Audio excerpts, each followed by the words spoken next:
আচ্ছা, আমরা তো রথ কম বেশি সব জায়গায় দেখেছি, কিন্তু আমাদের নোটরার রথ কি তোমরা দেখেছো? চলো, আজ গত দীর্ঘ বছর ধরে আমাদের এখানে রথ এভাবেই পালন হচ্ছে।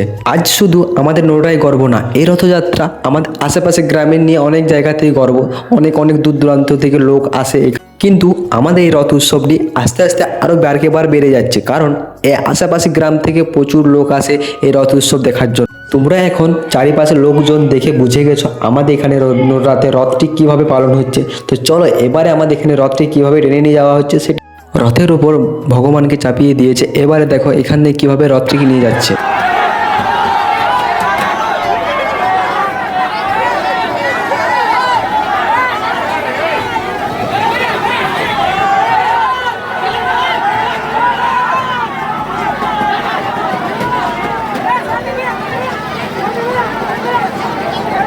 তোমাদের তো বলা হয়নি আমাদের এখানে মেলাটা কতদিন হয়। আমাদের এখানে মোট মেলা 10 দিন হয়। তো এখানে যে জায়গাটা দিলে রথটি রাখা আছে, এখানে এখন রথ 8 দিন থাকবে। এবারে চলো তোমাদেরকে আমি আমাদের এখানে মেলাটা কীরকম কি ভিড় হয়েছে, লোকজন এসেছে সেটা তোমাদেরকে দেখাই।